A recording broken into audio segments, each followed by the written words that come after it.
My name is Jonathan Gilliam, and this is The Experts.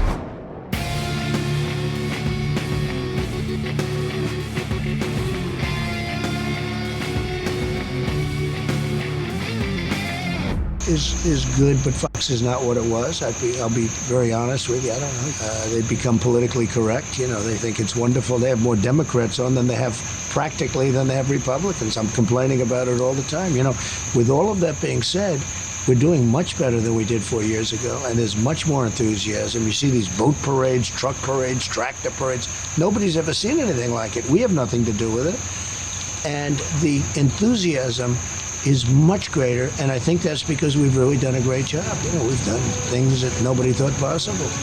We'll be right back.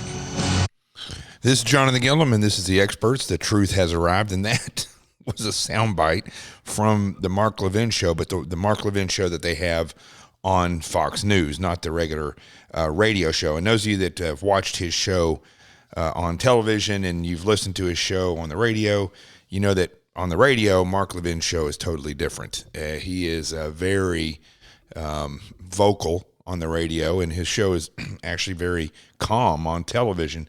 But that was the president who was on there, and I thought it was a fantastic statement to hear him say that. The interesting thing was he's insulting Fox News. Not insulting, he's criticizing Fox News while he's on Fox News. And he's absolutely right about everything he said. The other thing that was very interesting is that Mark Levin just shook his head up and down and in agreement and didn't even say anything to defend Fox News, which I thought was fantastic. Absolutely fantastic. I mean, I got to admit, I think Mark's show is not bad on television, but I would rather see him angry. I mean, he could do a show every night on television with the content that he has on the radio, and it would probably be number one, really, actually, if he did. I don't know why he doesn't do that, but anyway, they gave him a show on Sunday, and he's calm, and I've heard that he likes that the way that the show is on television. But I love the fact that, and by the way, Mark Levin is everybody wants to know what I listen to. I listen to Mark Levin. I listen to my show after I do it. I go back and I listen to it sometime during the day, but when I get a chance, I listen to Mark Levin. I really like him. I don't know him personally, but I mean, I like his take on things. I like the fact that he has experience. It's a good show. So I really, really like that soundbite, and I wanted to start off with that because I want to contrast that. You know, the president, he doesn't sound, there's no dementia there. He doesn't sound odd or anything like that. But I wanted to play that in contrast with Joe Biden. So this was, I believe it was yesterday. So let's compare and contrast, shall we? It should be. It's estimated that 200 million people have died, probably by the time I finish this talk. But the complications of COVID-19, like lung scarring and heart damage, could become the next deniable pre-existing condition for over 6 million Americans. Now, I have no idea what he's talking about. The statistics right now says that 195,000 people have died from COVID inside the United States. Now, we know that those numbers are crazy and don't reflect the reality of the elderly that have died because of Democrat mayors and governors that mandated them to the retirement or elderly rehab clinics to have COVID positive patients in there. But we do know, based on the tally of numbers that we have, that probably about half of the people that have died have been because of these elderly homes and because of intubation, the people being intubated. So even those that have died, far fewer have actually died because they just caught COVID. These people that were in the elderly clinics were they had pre-existing conditions. They were really old, and they had tremendous viral loads because they were stuck in areas where the virus was spreading. And, I'm helping out with some of these groups when they're protesting. Voices for Seniors is one of the groups, or the group actually. And, hearing their stories, these elderly people, they were left in these areas and just had a tremendous viral load, which I think is the way that it becomes more deadly is how much virus you have loaded in your body. Now, as far as Joe Biden was saying, you see, we're still at around 195,000. We're under 200,000 right now that is recorded. But somehow Joe Biden says that we have 200 million people. And according to what he said, there are 6 million people that are injured from it in the United States alone. Don't know where he's getting those numbers. I don't know. But it, just like his conference was last week, he's got a tremendous amount of problems with either lying, and he's not as fast as he used to be to lie, or he's just got dementia. I mean, it's pretty sad, really, when you look at that's all the Democrats could muster up was this guy with, if you got to watch any of his stuff recently over the past week, it's bad. It's real bad. It's almost not even funny. It's just ridiculous. And when you look at Drudge Report, I always tell you, Drudge Report has got more liberal stuff on it than anybody, but it's an aggregate from all the different stories around the internet. And it gives you a good picture on what the lies are that you're spewing, because any of these leftist type of publications or networks or mainstream media that have their online stuff, the headlines are spread around, and they either post their stuff from, AP, for instance. Associated Press used to be what I thought was conservative, but I guess I wouldn't say it was conservative. It was good reporting. It's good reporting. Now it's always skewed. And so all those headlines get spread around, and they either use the same headline or they get interpreted by the other news outlets. And so they're just skewed. And so anyway, what you end up seeing is that it's just complete lies. They're just lying about Joe Biden and his condition. But here's something that people aren't talking about overall is that many of these people, just like Joe Biden, have been in Congress for 30 plus years. I mean, Nancy Pelosi is the other one. She has been there for, let's see, I'm going to pull up this Friday. I'm going to pull up this soundbite by her right now.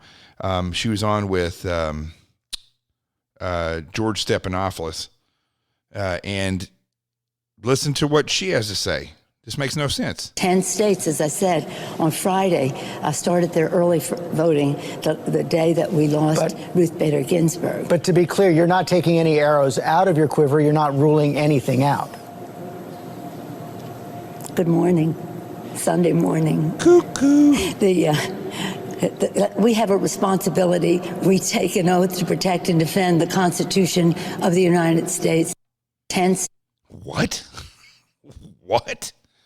I have no idea what she was saying there. Makes no sense whatsoever. So I think what people need to start realizing is just like Ginsburg, who they held her on to the very end, these people are so power hungry that they just will not let go of these positions, even when they're not fit to be in these positions.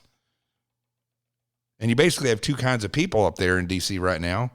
Well, really all around the country, but you have people that are ideologically driven, or politics as usual. We see it up there, ideologically driven like the left, or just, which I'm discovering more and more on the Republican side, just people that are there to get other people elected or to pad their egos. And then you literally have these elderly people that should not be in charge of anything at all. And it's really shown itself. I mean, you compare and contrast both of them with President Trump, who's in his 70s. That guy's a machine. He doesn't look tired at all. He looks like somebody who, is refreshed. He gets up every day, works a full-day job. He hardly sleeps 3-4 hours a night, and he is always on the go. Never hear of that guy being sick. So, but he's only been in politics for 4 years now. That's it. Hadn't held any political office before that. He's a businessman. I think I told the story last week about the guy that I met when I was giving my speech last Friday. Incredible young man, is in finance and had been a Hillary Clinton supporter, but because he saw the performance of Donald Trump, he now is a Donald Trump supporter, and he's going to vote for Donald Trump. When we look at the performance that the president has had before COVID, it's remarkable. The country was just skyrocketing. We look at his performance after COVID, it's remarkable. I mean, I'm not saying that it's doing spectacularly well because of COVID, but he's handled it very well. You know, they want to criticize him for, these idiots that are saying that, he's responsible for the 200,000 people dead. That's not true. He has made good tactical decisions, even the one which Bob Woodward, which again, I can't understand why they would approve a interview with Bob Woodward. Why? What are you going to get out of that? Nothing. But they did it, and he's paying some consequences to it. I mean, really, the reality is nothing. The people that love Trump are going to vote for Trump. That's it. But since last Friday, I'm sure you know that Ruth Bader Ginsburg has died.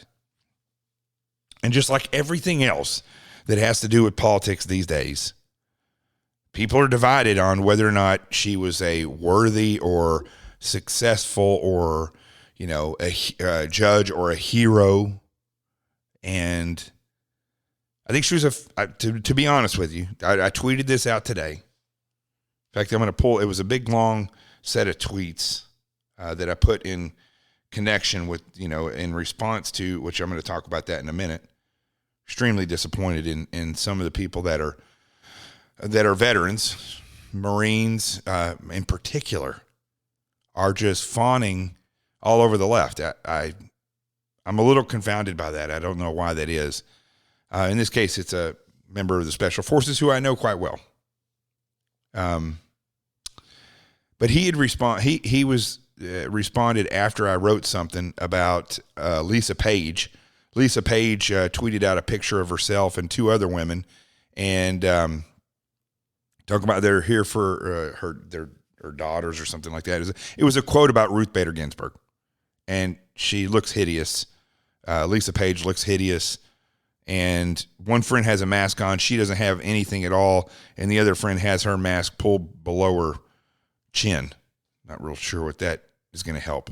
And she tweets out above the picture, "Here for our daughters, heart, RBG Vigil, DC." And they were reporting there were thousands of people across the country.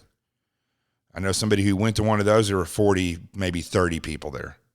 So they went maybe across the country at 30.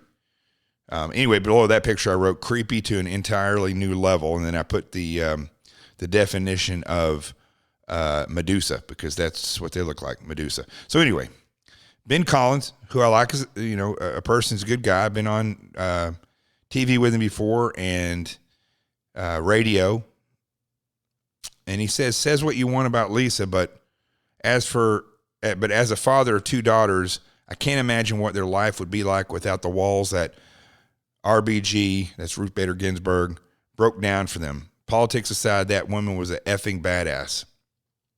My response to that was simple. Just think what the millions of aborted unborn daughters would be like if RGB hadn't been a judge. Well, they'd be alive. And I talk about this a lot on this show, the totality of the circumstances. When you're doing an investigation, you're looking at the totality of the investigation, the totality of the evidence, the totality of the behavior. You're always looking at the total sum, and you are making decisions based on that. And if we look at Ruth Bader Ginsburg or any of these other justices in the Supreme Court, their jobs, as I see it, are not that difficult, because they have this thing called the Constitution and the Bill of Rights that they have to follow. But they don't follow that sometimes. They interpret it. And I feel the way Scalia did. I don't think that the Founding Fathers intended for the Bill of Rights and the Constitution in general to be a living, breathing document. That, to me, doesn't even make sense, but it's what I was taught when I was in college. I have a degree in political science and a degree in psychology, or a double major, I guess you could call it. although they did tell me I was going to get 2 degrees or 2 diplomas, and they lied to me. University of Arkansas at Little Rock. They just gave me 1 diploma with political science / psychology. So anyway, they used to preach in many of my classes that the Constitution is a living, breathing document. But now it doesn't make any sense. You know, again, when I was in college, I listened to what the instructor said, or the professors, and I took it at face value. But I didn't realize even then how much indoctrination was happening. That's something I learned later on. And when we look at the reality of the Constitution, it's simple. Again, I didn't learn this in any of my political science classes in college. I learned this on my own, doing my own studying. And the reality, and also living life and understanding the Constitution better all the time. The fact is, the Bill of Rights, the Constitution lays out the form of our government. And the Bill of Rights lays out the God-given rights in which this country was founded upon, and why this country was founded, because they were escaping, or they were fleeing, or they were already here and wanting to sustain their God-given freedoms. Now, the Constitution, the Bill of Rights in the Constitution are these rights manifested into paper. But you got to remember, rights exist as far as God is concerned. These rights exist whether a piece of paper has them written upon them or not. I think I've told this before. You know, God wants you to be free. And he wants you to be free primarily so that you will be free to make choices about a relationship with him without the hindrance of being told you can't believe in this, or you will only believe this way. And freedom, the interesting thing about it is it's very difficult, as history has shown, to have a little bit of freedom. You either have to have it all or you have none. It's very difficult to have a little bit. To have freedom of speech would totally screw up the plans of a dictator or a monarchy, or people that were really wanting to rule over using oppressive force. So they don't want the freedom of speech. But so if you put that one freedom in there, and that's it, it's going to cause a problem. If you put the Second Amendment in a constitution for a country, but you don't put freedom of speech in there, pretty soon there's going to be freedom of speech, because eventually those people who have the right to bear arms and to form militias will. And then they will get their free speech. And that's the way history has shown. But you can't just have one freedom. You need all the freedoms. And they need to be equal. That's the other thing. You can't give too many to this person and not enough to that person. That means that some of the people are not free. And that's a great thing about our Constitution. But see, the reality is that the Constitution is written the way it is. This country was formed the way it is because God wants you to be free. And this, I believe, the formation of this country was in God's plan long before the country was ever formed. When you look at it in history and the way it falls into place, it's perfect. And it reflects the teachings of Christ himself. The law is built upon Judeo-Christian laws and Moses' law. So there's no doubt that the Constitution is the way it is because God's hand was in it. So there is no living, breathing document. The document it is words. It is a legal document, and you cannot, or why would you even take away those rights? Why would you amend the rights? The Constitution has been amended so that rights could be equal, or so, and that could be written down in the legal document, or so that certain rights could be added to it. Never would you take a right away. That is tyrannical in and of itself. So the lies that are told to you when it comes to the Constitution are immense. But the interesting thing when it comes to what the judges do, the Supreme Court justices, is that if they follow that document, that legal document, and the Bill of Rights within that legal document, the cases that come before the Supreme Court are easy. What makes it difficult is that judges are political. They're politicized. No judge is going to get to the Supreme Court level unless they are bent to the left or to the right politically. You know, I don't like to say to the left or to the right. It's the easiest way to put it. But when we look at how here's the big difference. When we look at the left, they are, as I put it earlier, or have been, continuously at war with the Constitution. Let me just read this because I started out talking about it. I replied to Ben about what he wrote, and he never really responded to that I saw, but then somebody else did, and he responded very aggressively. The guy asked him, tell us what Ruth Bader Ginsburg did that's so impressive and makes her effing badass. And he never said anything.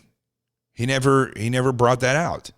So I took it upon myself to explain what I thought. And this is the series or the succession of tweets that I put out. I said, I find it troubling that someone that swore an oath to support and defend the Constitution against all enemies, foreign and domestic, would give communist judges like Ruth Bader Ginsburg credit for decisions that are actually just interpretations of the well-written Bill of Rights. Most of the Supreme Court decisions are political in nature, driven by the never-ending leftist ideological competition with the Constitution itself. If you took a dozen reputable citizens and gave them a class on the Constitution and the Bill of Rights, the decisions that have been given to Ruth Bader Ginsburg and the United States Supreme Court that you're giving them credit for and glory for probably would have been made long before the politicized judges made it. In other words, you take these people, dozen reputable people, you teach them about the Constitution, and you tell them you just focus on what the Constitution says. Make your decisions based on that. That's what you should be doing. There's no need for interpretation. If they had done it that way, those decisions would have been made years before about women and minorities or people who have dark skin. Those decisions of equality would have been made way before that. But see, these judges in the Supreme Court are political.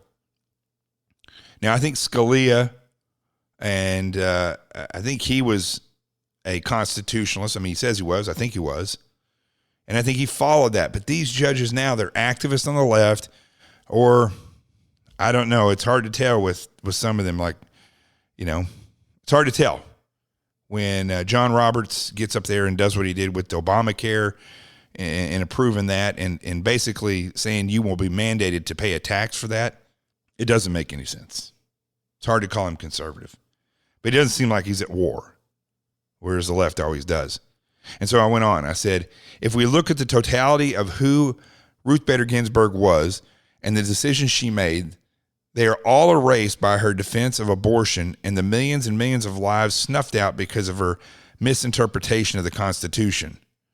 Every good and just decision RBG and the U.S. Supreme Court have made were easy decisions because they were guided by a simple, straightforward document called the Constitution. Yet the deadly decisions by the court, like legalizing abortion, are not based on the Constitution at all, but instead are welded to the fabric of our nation by political judges' own self-serving, narcissistic, ideological intoxication of power that's handed down from the court's throne.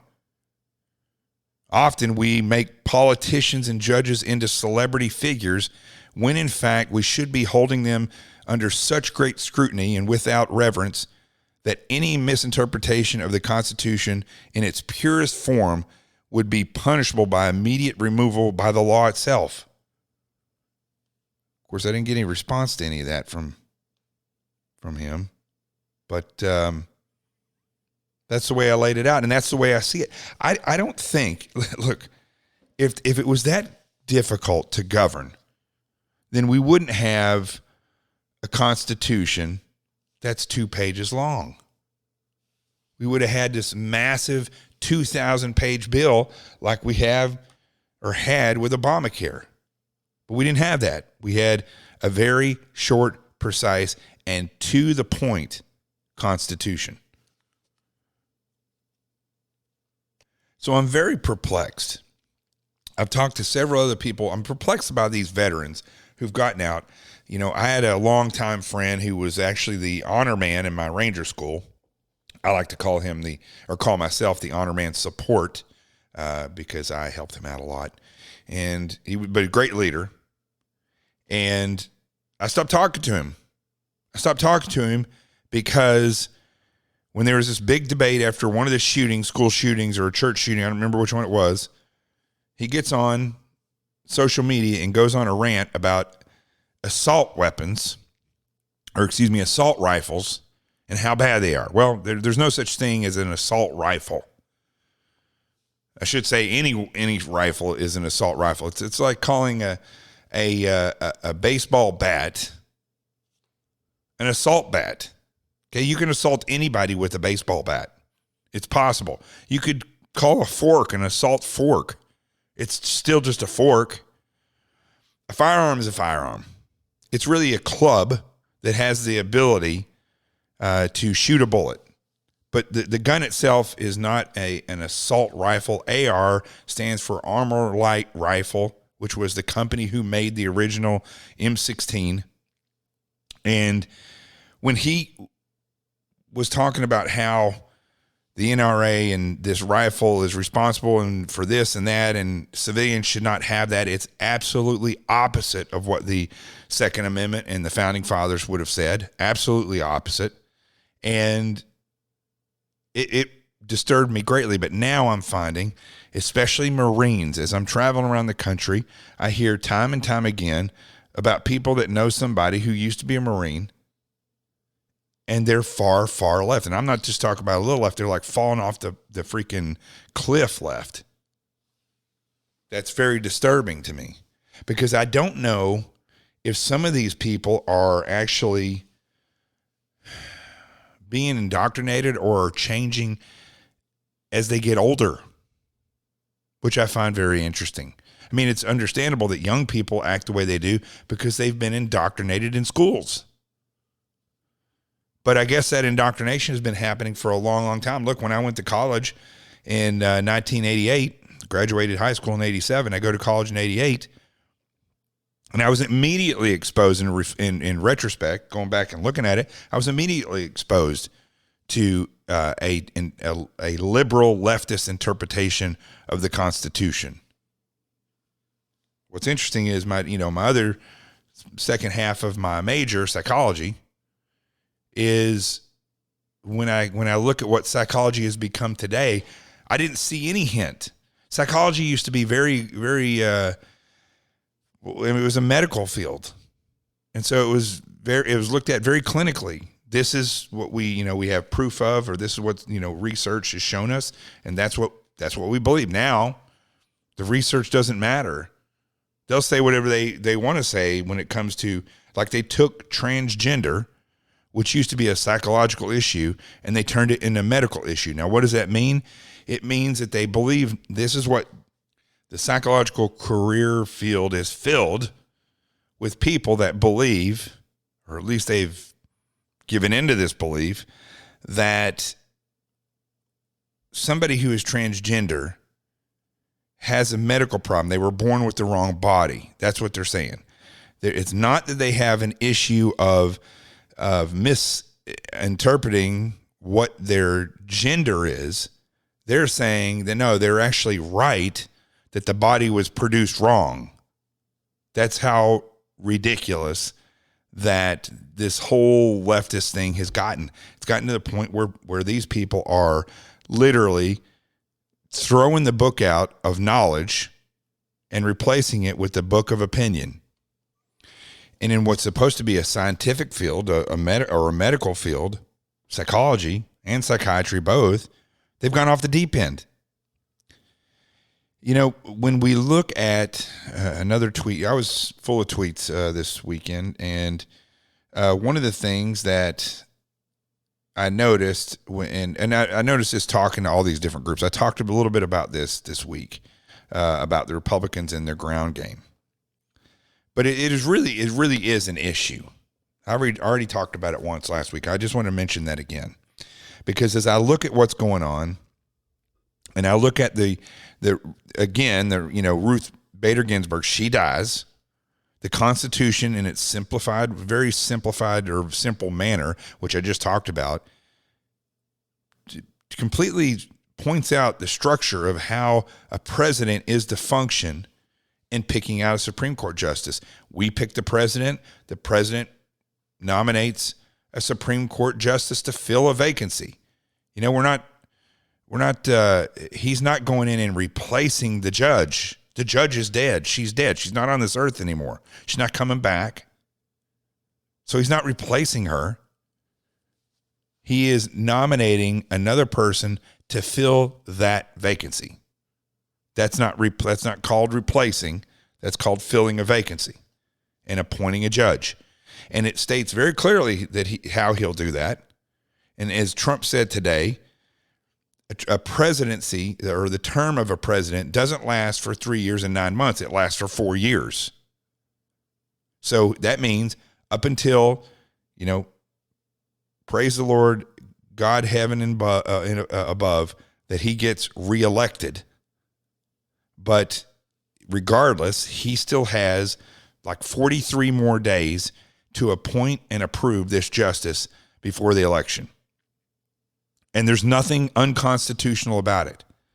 But when you look at the way the Democrats are, back when he got elected in 2016, they were saying if this president, if Donald Trump gets elected, that he is going to destroy the country.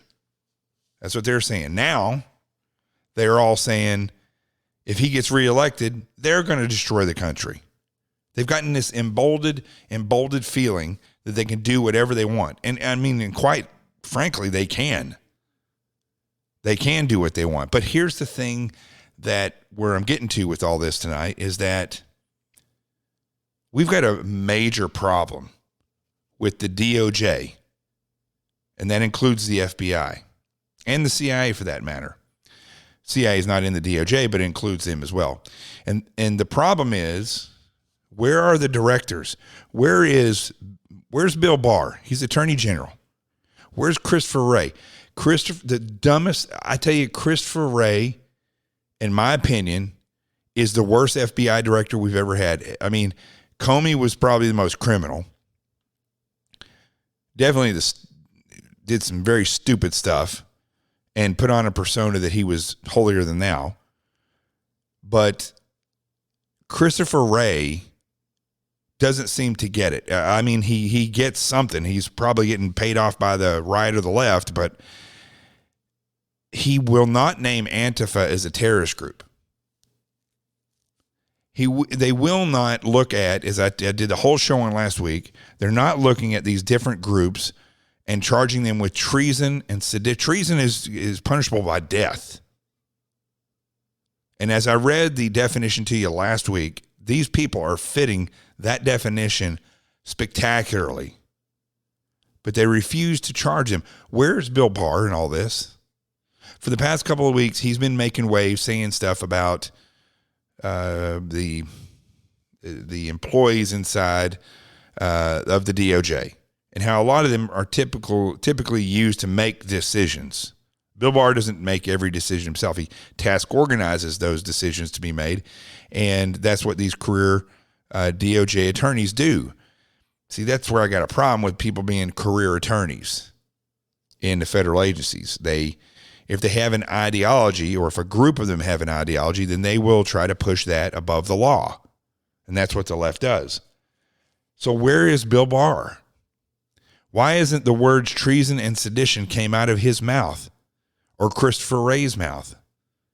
I want to say it's puzzling, but at the same time it's not, because as I've also talked about, these guys are orbiting satellites of Washington, D.C. They don't really do anything.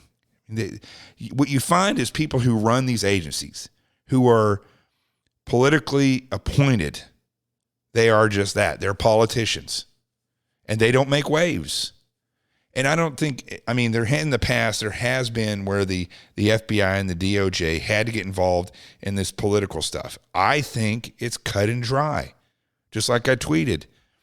If they don't do their job by the law, they should be treated exactly the way we would be treated if we were FBI agents. We would be treated by the law. And if you violate the law, then you're going to be removed from your position and then potentially brought up on charges. And I think in this case, the way the Supreme Court and all the rest of the political people out there that are in law enforcement on a federal level that are high ranking, everything they do is political. And that is one of the reasons why the country has gone down the road that it has. So I hope this is making sense to you, because it's the thing that's permeating all of this stuff. They're saying now on the left that one idiot from CNN used to be with CNN. I should probably still affiliated with them somehow, but he was saying how they were going to just burn the place down. They're going to burn it down if the president goes and actually appoints, which he's supposed to do, appoints another Supreme Court justice. And this guy, Reza Aslan, I think that's how you say his name, he's the idiot who was on CNN, or he had a show on there, and he ate a piece of a human brain during the show. He was with some tribe in Africa or something. It was the weirdest, most grotesque thing I've ever seen. And anyway, this guy's such a narcissist that he still comes on, and there's other people that said stuff too, but he just kept going, and nobody wants to hear from him, a dirty brain eater. I told him, I said, pipe down, discount jihadist. RGB is dead. She isn't getting replaced. Her position gets filled by another judge. And FYI, you brain-eating dumbass, calling for the overthrow of our government is a dangerous game that could get you canceled this time, not just your show. Now, what my original tweet was, but I changed it, was because I didn't want to get kicked off there because they're just looking for reasons to kick people off, was I was saying that calling for the overthrow of the government is a dangerous game. And eating a bullet is a lot different than getting your show canceled. That's what my original tweet was, but I changed it because, again, they're just cancel happy. They just drop people like crazy. So this guy goes on and says he's going to burn the place. They were going to burn the place down. To my knowledge, nobody's investigated this. Where's Bill Barr? Where's the DOJ? I can guarantee you, if Obama was in office and you said something like this, if they even try to replace RBG, we burn the entire effing thing down. That's his quote, although he actually said the word. Why aren't they looking at this? I mean, he goes on. There's other people out there that are saying, no, they will not stand for this. Get ready for battle. That's what they're basically saying.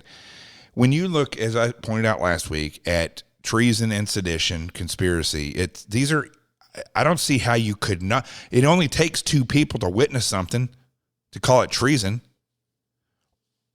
Is this not treason? Is this not sedition? Are these people not calling for the overthrow of the government?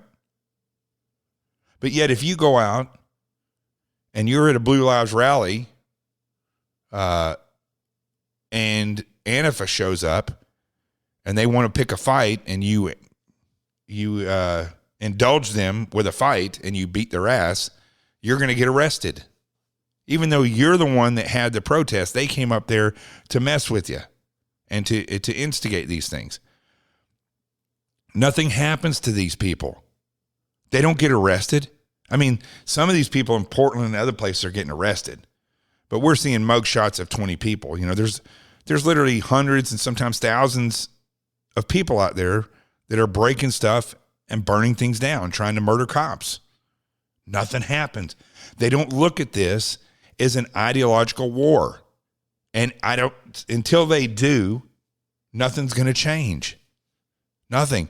I think Christopher Wray should be fired immediately. He is worthless. And I would rather see the president fire him and put somebody worth something in there now, immediately, in case he doesn't get elected. Because at least then there would be somebody there that would investigate both sides. Of course, the Democrats probably come in and fire him, but I would love to see it. I would also love to see an attorney general that is going after this stuff. I told you when the whole stuff about Durham first came out. Well, let's go even further back than that. You know, when Sessions was the attorney general, I was screaming all over radio, even on Sean Hannity's radio show, and he loved Jeff Sessions. I was screaming that Jeff Sessions was a deep stater. He was worthless. He turned out to be worthless. I didn't scream about Comey. I, at first, was monitoring what he was doing, and it was not adding up to what people said as far as his reputation goes. And I was very vocal about that. I started screaming about it. Nothing happened. We moved forward. Comey is gone. Mueller was crap. They're all crooked. And Christopher Wray gets put in there as head of the FBI. He's worthless. The guy is worthless. He can't even look at the actual definition by a legal standard in the United States of what terrorism is and define the group Antifa and the leftists that are out there. Yes, it is organized. He says it's not, but it is organized. If it wasn't organized, this is the thing, okay? I got to put this down. If this wasn't an organized group, you wouldn't see the same exact tactics city after city when it comes to riots, right? You wouldn't see that. This one over here would be totally different. The makeup would be different from the one over there. But that's not the case. That's not the way it works. It is the same group. Now, we could say it's a terrorist group in Antifa, but I would rather, quite frankly, include them all because I think they all fall under the same, and they can investigate this easily and find out that they all fall under the same umbrella. And if that's the case, charge them with treason and sedition. And those that know that it's happening, I forget what it's called, but that's where if you know it's treason and you don't report it, that's also a crime. But for sedition, it only has to be 2 or more people. And for treason, 2 people have to witness it. I think that's what it says. Although I didn't see that in the legal definition of it, but that's what I've heard from other attorneys. But even if it was, it could be 50. It could be 100. It could be literally the same amount of people that watch mainstream media every day because that's where they tell what they're doing. And it's treasonous. Fits the definition perfect. Where's Bill Barr?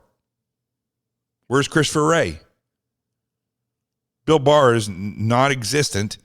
Durham, I knew when that was happening it was going to be nothing.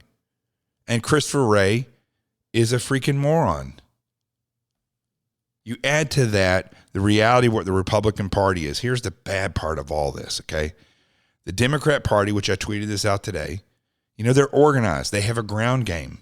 The Democrat Party actually works with people on the ground. Look, even the president said it there a second ago about the GOP.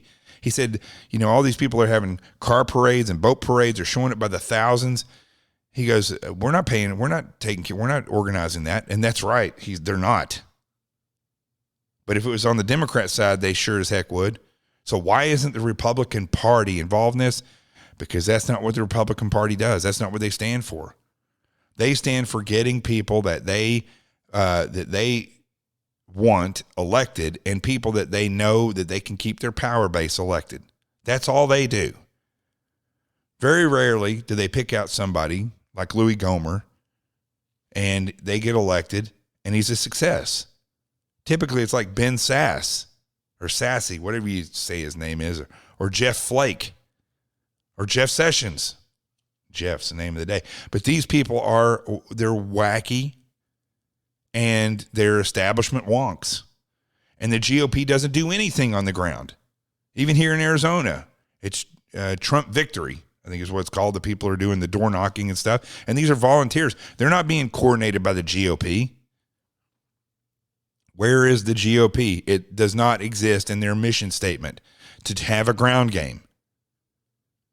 And so, under a GOP president, you get these individuals in office because they're deep staters, because the GOP is not concerned with ensuring that the president, if he's Republican, has the right people. It's not what the Republican Party does. They just get people elected. They do very little of anything else. Prove me wrong, please.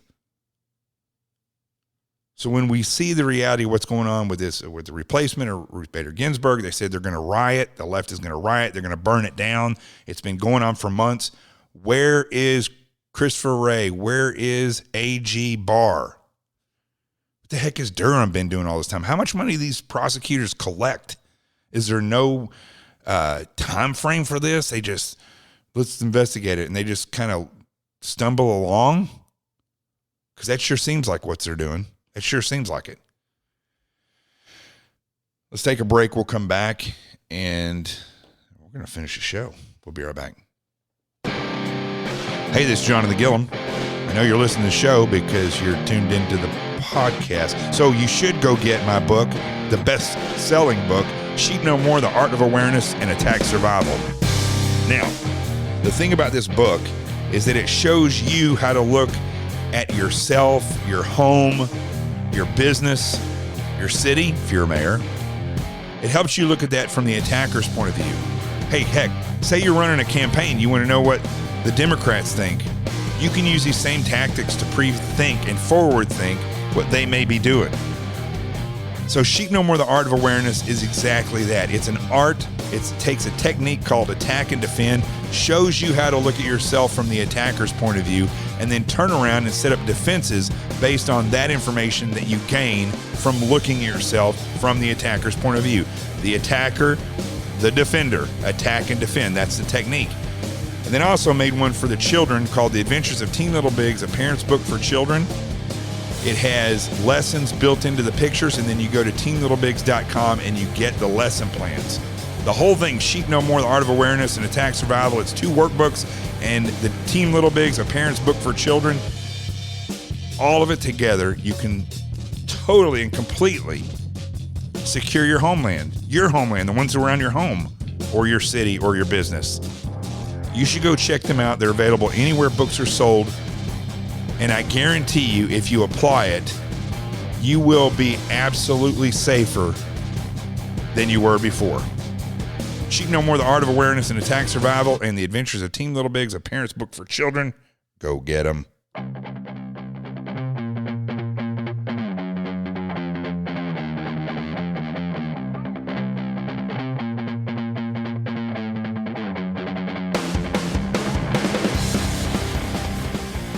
All right, the little bit we got left here on the show, I'm going to be honest with you.